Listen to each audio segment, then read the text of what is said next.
এই রুজি হাতে বলছি, আব্বাস ভাই আমার একটা দাউদ দেয় না, নওশাদ ভাই আমার একটা দাউদ দেয় না। রুজির মালিককে দালালি কোন ব্যক্তির করি না। দুঃখ লাগে কথায় আমার দাদা পীরের খুন, তুমি যার ভাল লাগে তার সাথে চলো, কিন্তু তার বিরুদ্ধে গালি দেবে কেন? খোদার কসম, যেদিন মরে যাবে কবরে যাবে এই যুবক ছেলেরা, লাঠির গরম পাটির গরম, দাদার গরম আর দিদির গরম, পাটির গরম আর পেটর গরম, শালা কবরে শুলি ফুল নরম। যারা আব্বাস ভাইয়ের বিরুদ্ধে গাল দাও, যদি ভালো না লাগে সরে দাও, গাল দিও না, আমার দাদা পীরের রক্ত। এই কথা বুঝছো? যারা নওশাদ ভাইকে গাল দাও, খোদার কসম তোমার না ভালো লাগে, তুই কাউরামুচির নেতা বলে মেনে নিস, আর একটা ইমানদারের নেতা বলে মানিস না। এই মুসলমান আসাদুদ্দিন ওয়াইসিকে বিজেপির বি টিম বলে। যে আসাদুদ্দিন ওয়াইসি 3 তালাক বিল নিয়ে সংসদে লড়বে কে? আসাদুদ্দিন ওয়াইসি।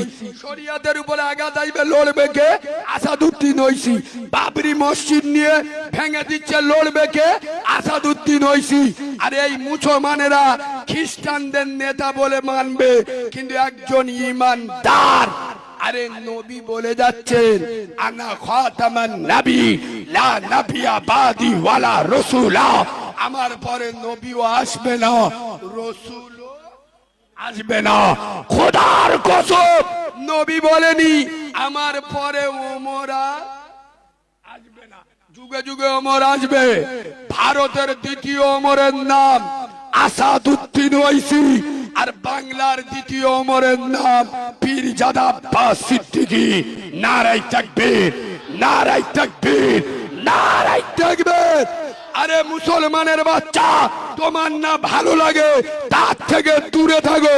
এই বাবু, সব ফুরফুরাওয়ালারা আইএসএফ করে, কথা বলে না, আমি মোটে মানবো না। আমার হাতে রুজি, আমি এই রুজি ছুঁয়ে প্রতিজ্ঞা করছি, সব ফুরফুরাওয়ালারা আইএসএফ করে, তাই বলে কিসে দাদা হুজুরের বিরুদ্ধে? তোমার ভাল লাগবে না, যার ভাল লাগে তার ভোট দাও, কিন্তু তুমি একজন পীরজাদাকে মা তুলে গাল দিচ্ছ, তার মানে তোর জন্মের দোষ আছে। কথা বুঝলেন না?